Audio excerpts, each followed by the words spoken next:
बिहार में कोरोना की तीसरी लहर को देखते हुए मुख्यमंत्री नीतीश कुमार की अध्यक्षता में क्राइसिस मैनेजमेंट ग्रुप की बैठक हुई। इस बैठक में डिप्टी सीएम और दूसरे मंत्री के अलावे तमाम आला अधिकारी मौजूद थे। क्राइसिस मैनेजमेंट ग्रुप की बैठक में नाइट कर्फ्यू लगाने का फैसला लिया गया। राज्य में नाइट कर्फ्यू 6 जनवरी से 21 जनवरी तक लागू रहेगा, जो रात 10 बजे से लेकर सुबह 5 बजे तक प्रभावी रहेगा। इसके अलावा सभी जिम, मॉल, पार्क को बंद करने का फैसला लिया गया है। राज्य में कोरोना के बढ़ते मामलों को देखते हुए राज्य सरकार ने आपदा प्रबंधन समूह की बैठक में ये फैसला लिया है।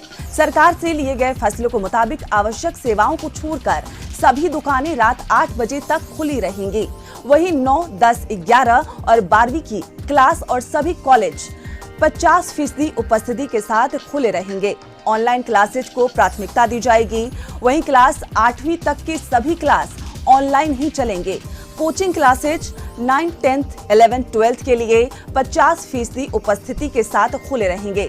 सभी सरकारी और गैर सरकारी कार्यालय 50% उपस्थिति के साथ खुले रहेंगे। सभी पूजा स्थल श्रद्धालुओं के लिए अगले आदेश तक बंद रहेंगे। मंदिर में केवल पुजारी ही पूजा कर सकेंगे। Cinema hall, gym, park, club, stadium, swimming pool पूरी तरीके से बंद रहेंगे। रेस्टोरेंट, ढाबे महज 50% के साथ खुले रहेंगे। शादी में अधिकतम 50 और अंतिम संस्कार में 20 लोगों के शामिल होने की अनुमति होगी।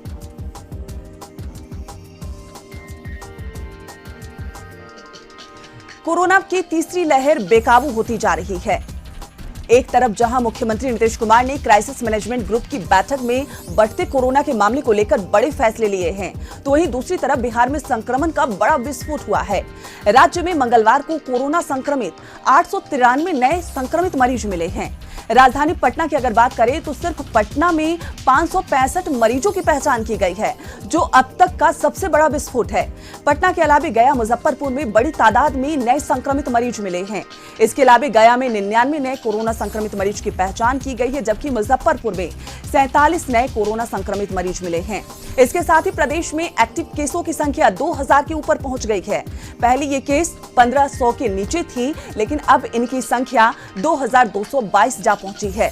राजधानी पटना में अकेले 1250 एक्टिव केस मौजूद हैं। राजधानी में लगभग हर मोहल्ले में नए कोरोना संक्रमित मरीज की पहचान की जा रही है।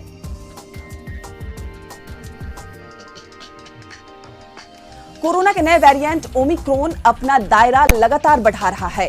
राजधानी पटना का दूसरा सबसे बड़ा अस्पताल एनएमसीएच में अब तक आरटीपीसीआर टेस्ट 3 दिनों में 400 डॉक्टर की जांच में 168 जूनियर डॉक्टर और सीनियर डॉक्टर कोरोना पॉजिटिव पाए गए हैं और डॉक्टरों की जांच रिपोर्ट आना अभी बाकी है।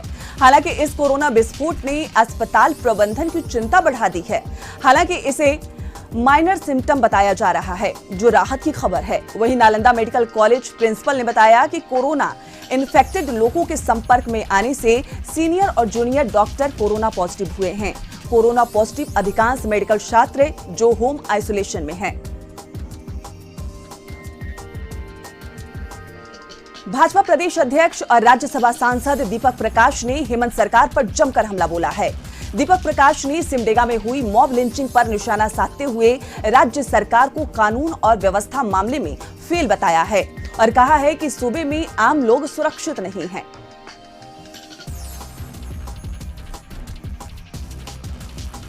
बेगूसराय में भाजपा के राज्यसभा सांसद राकेश कुमार सिन्हा ने कहा कि गंगा नदी पर सामूह मटिहानी पुल निर्माण के लिए टेंडर जून महीने तक जारी कर दिया जाएगा। दरअसल राकेश सिन्हा ने सामूह और मटिहानी के बीच गंगा नदी पर पुल निर्माण की मांग राज्यसभा में की थी, जिसके बाद इस पर पहल हुई।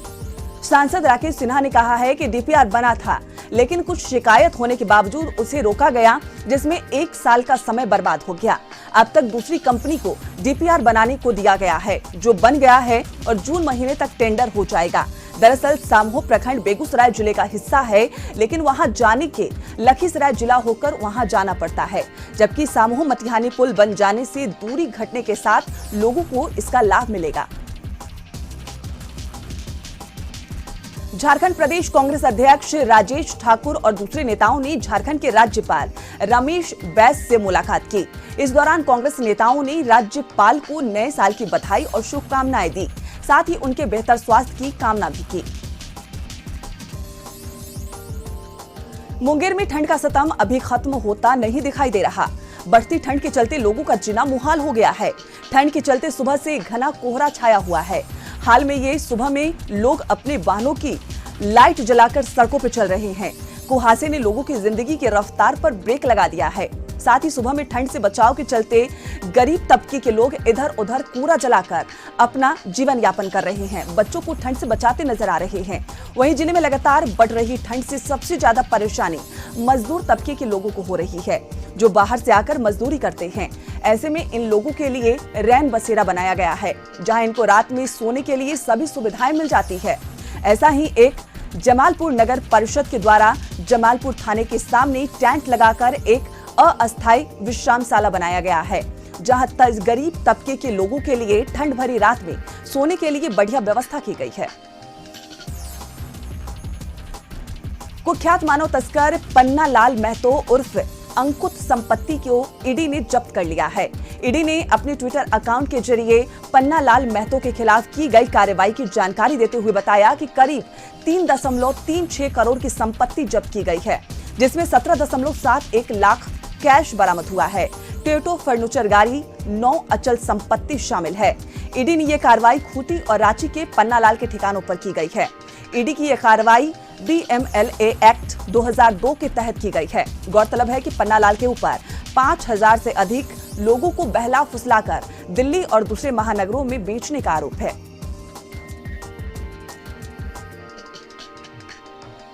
सिमडेगा में लकड़ी चोरी के आरोप में एक युवक की भीड़ ने पिटाई करने और फिर उसे आग के हवाले करने के मामले में मुख्यमंत्री हेमंत सोरेन ने सिमडेगा डीसी को मामले की जांच कर कार्रवाई करने का आदेश दिया है और कार्रवाई से अवगत कराने को कहा है। बता दें कि पिछले दिनों विधानसभा के शीतकालीन सत्र के दौरान मॉब लिंचिंग को लेकर झारखंड सरकार की तरफ से एक कानून पारित किया गया था, जिसमें मॉब लिंचिंग को जघन्य अपराध मानते हुए दोषी के खिलाफ कड़ी कार्रवाई की वकालत की गई थी।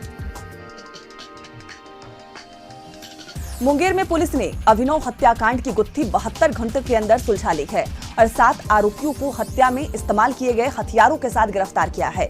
बता दें कि मुंगेर में 1 जनवरी 2022 को कोतवाली थाना इलाके में अभिनव उर्फ सोनू की हत्या कर दी गई थी। पुलिस ने हत्या में इस्तेमाल हथियार को भी बरामद कर लिया है।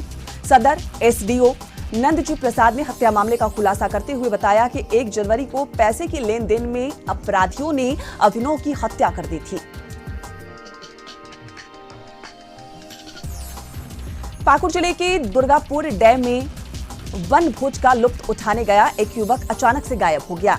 बाद में गोताखोरों ने उसकी लाश को डैम से बाहर निकाला।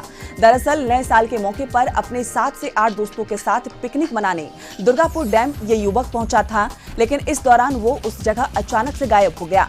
इस बीच उसके दोस्त पिकनिक मनाने में मशगूल नजर आए। देर शाम जब मृतक लौटकर घर वापस नहीं आया तो परिजनों ने उनसे संपर्क करने की कोशिश की, लेकिन उसका मोबाइल स्विच ऑफ आ रहा था।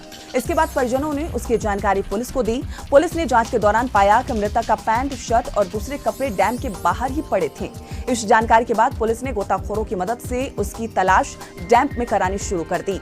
बाद में कई घंटों की तलाशी के बाद सुनील के शव गोताखोरों ने डैम से बाहर निकाले। सुनील का शव पाए जाने के बाद उसके परिजनों का रो रो कर बुरा हाल है। देवघर के सारठ में गुप्त सूचना के आधार पर पुलिस ने 200 क्विंटल कोयला जब्त किया है। हालांकि इस दौरान मामले को रफा दफा करने के लिए दिन भर हाई वोल्टेज ड्रामा चलता रहा। इस दौरान पुलिस ने आरोपियों के कागजातों की जांच की, लेकिन जांच के दौरान पुलिस ने कागज को संतोषजनक नहीं पाया और मामले में और जांच किए जाने की बात कही है। राज्य में अगले 3 दिनों तक शीतकालीन का सितम लगातार जारी रहेगा। मौसम विभाग का अनुमान है कि अगले 3 दिनों तक राज्य में शीतलहर का प्रभाव रहेगा और न्यूनतम तापमान 2 से 3 डिग्री सेल्सियस की कमी दर्ज की जाएगी। उधर हिमाचल प्रदेश, कश्मीर और दूसरे उत्तरी राज्यों से आ रही सर्द पछुआ हवाओं के आने में नमी की वजह से कुहासे के साथ साथ कनकनी लगातार बढ़ती जा रही है। मंगलवार को पटना, गया, बांका, पूर्णिया, छपरा, फारबिसगंज समेत कई शहर कोल्ड डे की चपेट में रहे। राज्य में पटना में सबसे ज्यादा कोहरा छाया रहा और इस सीजन का पहली बार जो विजिबिलिटी है 100 मीटर थी।